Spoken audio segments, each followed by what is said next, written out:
Okay, stop what you're doing, because I'm about to ruin the image and the style that you're used to. Did you know there are 6 different types of attention? And you don't have to have ADHD to possibly need to improve on one of those types. I'm Dr. Cara, I'm an educator, and I'm here to educator to you. 1, 2, 3, all eyes on me. Hello and welcome to this video on attention strategies. Let's go ahead and jump right in and see what you're going to learn today. In this video, we have 3 main objectives. The first is that you'll be able to describe 6 types of attention. Next, we want to make sure that you can describe some risk factors for deficits in attention. And finally, you need to be able to describe at least 3 teaching or learning strategies for attention. So let's go ahead and go into those 6 types of attention. The first type of attention is arousal. Now, this type of attention is based on how well rested you are, how into the topic you are, how alert are you and ready to focus your attention on a particular topic.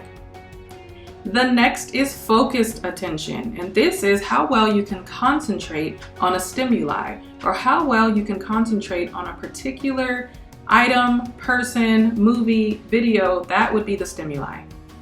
Sustained attention is all about how long you can hold your attention on a particular thing. Our fourth type of attention is being able to attend to specific stimuli. So this is when you need to pick if you're going to pay attention to the teacher talking to you or you're going to pay attention to the people playing outside through the window. This has to do with being able to choose and select what you want to pay attention to. You've chosen to select this video to pay attention to so that you can learn strategies for attention. Number 5 is change focus between 2 or more stimuli, and that is alternating attention. So this is when you're able to focus on your child who might be running around with scissors and then go back to focus on making dinner. This is the ability to be able to switch your attention between 2 or more different stimuli. And finally, we have divided attention. This is when you can attend to different stimuli at the same time. So this is why people usually call you to attention like I did at the beginning of the video when I said 1, 2, 3, all eyes on me. It's because I want your undivided attention. But when you need to have divided attention, such as during an emergency, or like I said, when a child is running around with scissors, but then another child is hitting the other child on the head or something, and you need to attend to everything at the same time, is considered divided attention. I know that was really quick, but we'll just say them one more time.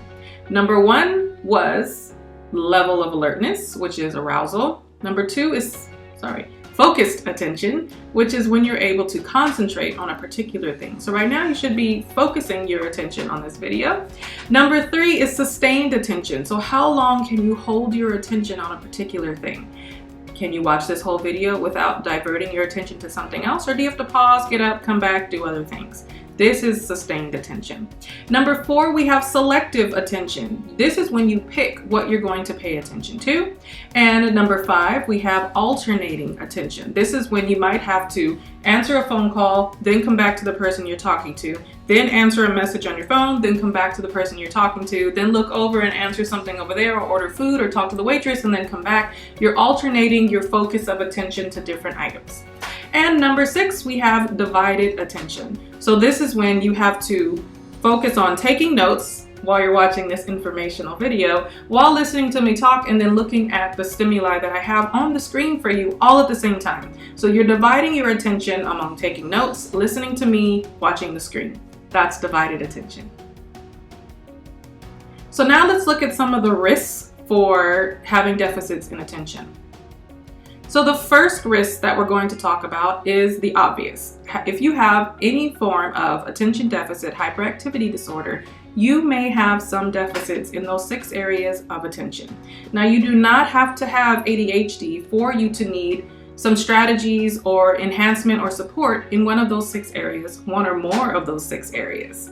So if you're interested in knowing more about ADHD, because this video is about attention strategies in general, I'll post a link here on the side for a video that I've already created from the Disability Overview series, all about ADHD, the causes, some strategies, and some educational considerations for ADHD. Another risk factor is dementia or something like Alzheimer's disease. Next, we have anxiety or depressive disorders. Now, if you have anxiety or if you have depression, it's possible that it can interfere with your ability to focus your attention on different stimuli. A stroke, depending on the area of the brain that it may have affected, can also cause deficits in attention. State of minimal consciousness. Now, this is if you're in a coma, or if you are in a vegetative state, or you've had some type of traumatic injury. This can cause you to have some type of state of minimal consciousness, meaning you're not fully aware of your environment and your surrounding. So of course, this is going to also cause a deficit in your ability to focus your attention. And finally, low socioeconomic status has been shown to cause a higher risk for deficits in attention in children due to the fact that usually those families do not have the resources in the family, in the household, for reading or educational books or lots of educational toys. The environment is not as stimulating as an environment where a child may be in a higher socioeconomic status, where children are read to more often by their parents. There's more toys and games for them to interact with in the home. So a low socioeconomic status can put the child at a higher risk for attentional deficits later on. So we've covered the types and the risks. Let's move on to some of the teaching and learning strategies. We're going to go over 10 different teaching and learning strategies. The first one is allow for movement and breaks. Oftentimes in classrooms, we ask children to sit just like this and stare at us for the 45 or 55 minutes, but we want to make sure that we allow time for children and adults to take a break, stand up, stretch, get their muscles moving, because remember from the memory video, which I will link here just in case you don't remember or you haven't watched that video, that exercise can help with memory and focus. So that's also going to help with your ability to focus attention. So really try to allow for movement and breaks throughout long stretches of time. For our next strategy number 2, vary your instructional strategies. So this goes hand in hand with the first strategy of allowing movement and breaks. We want to make sure that we have different types of ways of teaching whatever content we're trying to teach. So you want to show videos, you want to allow the children to stand up, sing songs, move their bodies for different things.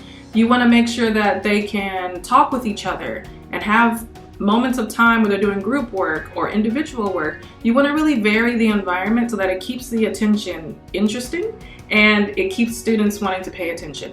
Same thing with children at home. You want to vary the stimuli within the environment so that they stay engaged. For the strategy number 3, use signals. Now, as parents, we do this all the time. When my children aren't paying attention and they're kind of far away, all I have to do is say, hey, and they already know that I need to get back on task or stop doing whatever behavior I'm doing, but I attract their attention, I divert them to me, I tell them to stop or to get on task, and then we move on. We like to use this one a lot in our family where we're just kind of like, I see you, so you need to stop what you're doing. But you can also use that in a positive way. So if a child is doing something awesome in the class, you can say, hey, Alia, like, great job, and I see you. So you can use signals to catch attention for getting back on task, but you can also use signals to catch their attention so that they know they did a great job. And we're going to move on to number 4. Number 4 is leverage interests. Now for this, we want to use the child or the person's interest as a reward for them focusing their attention. So let's say we need students to complete an assignment. When they complete their assignment, they can go do X, Y, or Z. So we want to make sure that we know what the students' interests are. So if they want to go and play a great game for supporting memory, such as Sudoku, or play checkers or chess with one of their classmates when they both finish their assignment, we can let them know that when you're finished with your assignment, you can go do those things, and we're leveraging their interests to keep their attention focused on the task at hand. Now on to number 5. We want to minimize noise and other distractions. So make sure that when you're wanting someone to focus their attention on a particular thing, there aren't a lot of other things happening in the surrounding area. Now, some of us, like myself, I study really well with music, but the music cannot have words. If the music has words and I'm over here like trying to focus and I'm singing at the same time and then I'm not remembering anything I'm reading. But if I'm listening to something that doesn't have any words and I don't know the song, because you can't play an instrumental song where I know the words, because I'm still gonna sing. So it needs to be a song I've never heard, like smooth jazz or classical music, or just like study beats from Apple Music or Spotify or something, because it really helps me zone out any miscellaneous sounds that might be in the hallway of my house, like all my children or the TV or nursery rhymes or whatever's happening in the background. And it allows me to focus on whatever I'm working on in that moment.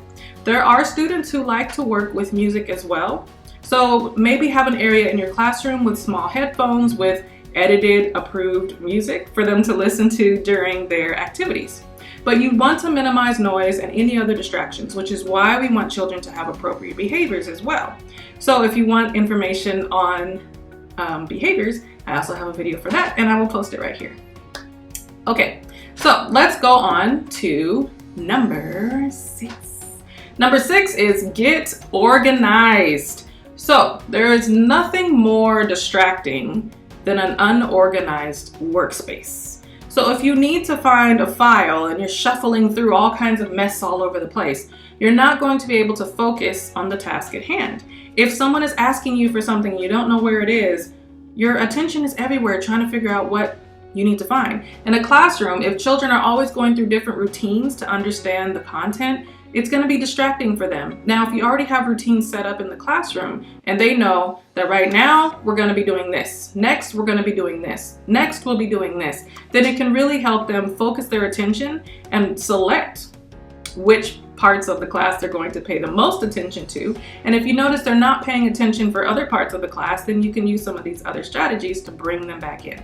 But you really want to get organized. When you're organized in your physical space, it also helps organize your mental space. You can use lots of planners. You can use Post-it notes, sticky notes to remind yourself to do things, and also to give bursts of color, because when things are super colorful, it can also help with your attention. Now let's go to number 7. Number 7 is adjust time frames. Now this one's important. You want to look at the person you're talking to. How old are they? So if I have my 6-year-old, Alia, she's 6, which means her attention can only be maintained for 2 to 5 minutes per year of her age. So she's 6. 6 times 2 is 12. So at minimum, she might be able to hold her attention with me for 12 minutes. And at maximum, 6 times 5 is 30. So we have 12 to 30 minutes of time, depending on their range of sustainability. So we're going to look at how long she can sustain her attention. Is it 12 minutes? Is it 30 minutes? Now it can also be less than that, and that would definitely identify a deficit in sustained attention or in her interests. So we want to look at making sure we switch up our lessons in the time frame based on the children that we're teaching. So if she's 6, then she is in like first grade. So for first graders, we want to make sure we're switching the task every 12 minutes at a minimum and every 30 minutes at a maximum. So just keep that in mind while you're planning your lessons. Oh, one more thing about time frames. In today's social media climate, we actually only have about 10 to 30 seconds to grab attention. If you noticed on Facebook, Instagram, Snapchat, Twitter, all those things, it's really hard to hold someone's attention, which is why they give you a limit of 1 minute for a lot of the videos and different things. It's because they know, hurry up, tell us what you need to tell us. So think of the same thing in your classrooms and at home. How can I catch your attention within 10 to 30 seconds? And then how can I keep your attention for that range that's mentioned over here? I think I pushed the wrong one. Yes. Okay. Now we'll go on to number 7. Play memory games. And like I linked before, I will put another link to the video about memory support. And there's tons of games in that video that can help support memory. Now, when you're at home and you see the kids are just getting really restless and they're not focusing on anything, they're not paying attention, you can pull out a game and say, hey, let's play this memory game real quick, which can be something as simple as Uno, or it can just be something like I Spy. So sometimes my kids, they are, I said 6, but she's really 7. They're 7, 4, and 1. So I might be sitting on the couch and they're just starting to really just do all kinds of stuff. And I'm just like, hey, I spy with my little eye something green. And then they have to try to figure out what I see. Then it becomes like a game. They're like, ooh, mommy's playing a game with us. You can do the same thing in your classroom. It doesn't matter what age of child you're teaching, and you may not want to say I spy with my little eye for high schoolers, but hey, they might like that. You could just say, hey, I'm looking around the room and I see something green. Who thinks they can find it? Let me know and raise your hand. And then they're like, oh, okay, this or that or this. And you're just like, yep, nope, whatever it is. But anytime you interject a game, you can always call something a game, and it's more exciting. Just like if someone says the word quiz, a lot of people go, quiz, test, and anxiety just attacks them. So anytime we label something as a game or we make something really fun, it doesn't matter if you're really small or if you're a grown adult, we love to play games. So make things as engaging and active as possible. On to strategy number 8. So for number 8, you want to rate and change the task. So what do I mean by that? If you see a child is supposed to be working on an assignment, but they're kind of in la la land or they're not focused, you want to go up to that child and ask them, how interested from 1 to 10 are you on this assignment? And if their interest level is less than 5, it means they don't like this assignment. So let's figure out a way to make this assignment more engaging for the child. Now, if we have the challenge part, we can go up to the child and say, hey, I noticed you're not working on your work right now. Is there something, is it difficult? Is it too easy? And you can ask them again, rate from 1 to 10 how easy this is for you. And if they say, oh, it's like a 2, then you know they're struggling with the assignment. So we can modify the assignment, well, not modify the assignment unless they have a special need and they have it in their IEP that it needs to be modified. But we're not gonna talk about that right now. We can accommodate the assignments by maybe breaking it up into smaller parts. We can give them individualized instruction on the parts that are confusing to them, give them some one-on-one help. But you want to look at their interest level or the challenge level and decide if you need to change the assignment or the activity based on their response. Let's move on to the last one, number 10. Break the task into smaller parts. So I kind of alluded to that just a second ago with task number 9. But anytime there's like a huge project, I get overwhelmed. So as soon as I saw in graduate school that you have to write a 20-page paper, 20 pages? What? I don't even talk for 20 pages. So I would have to break everything down into smaller parts. And I know it sounds like a lot more work, but I would open my Word document and I would have this file for introduction. Then I would move that out of the way. I'd make a whole new file for, I don't know, like a purpose statement of a research paper. Then I would make a whole new file, and then I would open another one for the methods section. For all the different sections of the paper, I would have different Word files. So that when I opened up that file, I know right now I'm only working on the introduction. I'm not working on anything else. And it really helped me break things down into smaller, more manageable parts. You can do the same thing with students. I wish I had a worksheet right here, but let's say you give them a worksheet with 25 multiplication problems. Usually they're written across like this. And so you give them this page that's just full of math problems. And for some children, this may be seen as overwhelming and they have no idea where to start. Instead, you could give them the same problems on little Post-its, or you could give them the same problems with only 5 at a time, and then they come to you and get another slip. But they're just doing a few at a time so that it doesn't seem as overwhelming and as cumbersome as if you give them the whole thing at once. So breaking things down into smaller parts is a great accommodation for all students. And it can also help them into adulthood know that they can break things down into smaller parts. So we went through all 10 teaching and learning strategies. Let's do a quick review. What are the 6 types of attention? Do you remember?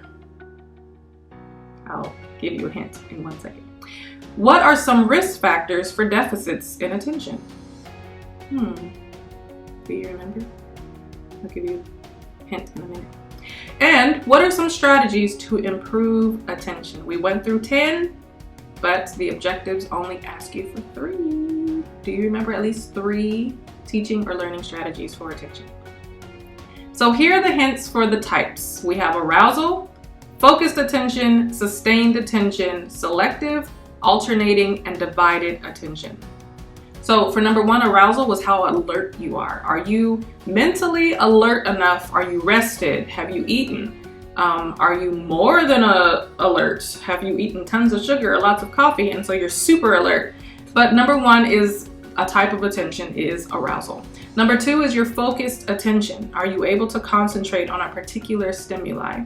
Number three is sustained. How long are you able to focus on that particular stimuli? Number four is selective attention. That's when you're able to change your attention to something else. No, it's not. Selective attention is when you are picking what you're going to focus on. So right now, hopefully, you are selecting to pay attention to this video. And number five is alternating attention. And as parents, we do this a lot. And as teachers, we do this a lot, where you have to alternate your attention to different things to handle those particular things that are happening in different moments and come back to whatever you were doing. Number six is divided attention. This is when you're putting out fires everywhere. They may not be fires, but just to give you that visual picture. It's when you're turning to this side, you're handling that, you're handling this, you're handling that, you're handling it all at the same time.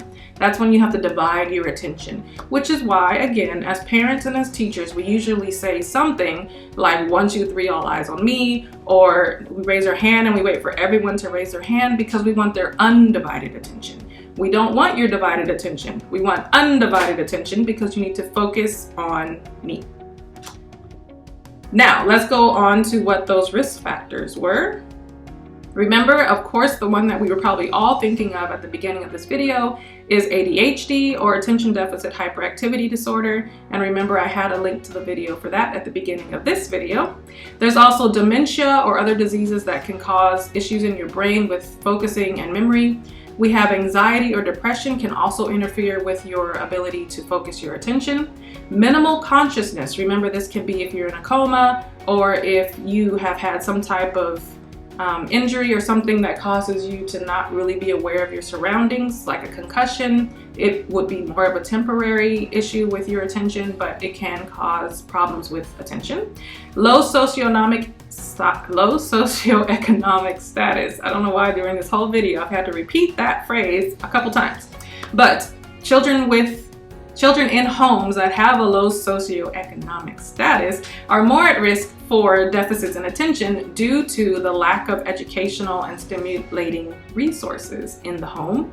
And the last one is a stroke. So depending on which part of the brain it has affected, it can also affect your ability to be efficient with all 6 areas, all 6 types of attention. How did you do? Did you remember the types and the risk factors? All right, so can you name at least 3 teaching or learning strategies for attention? Here's all 10 kind of summarized. Remember, frequent breaks and memory. Use a variety of instructional strategies, such as auditory, visual, and kinesthetic learning. Then make sure you minimize distractions in the classroom, whether that be noise or just people walking around. It can be anything. Then number 4 is get organized. Make sure that your area outside is organized, your physical space is organized, so that your mental space can be organized. Use timers. Timers are amazing. And I meant to say this example at the timer section. Now, when you're using timers can be so efficient in the classroom.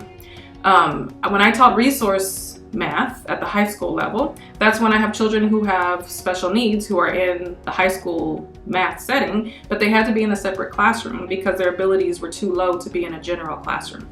They all had their own timer. And they were timers that would vibrate so that they didn't chime all over the classroom. But they each had their own threshold of how long they could work on an assignment before they needed a break.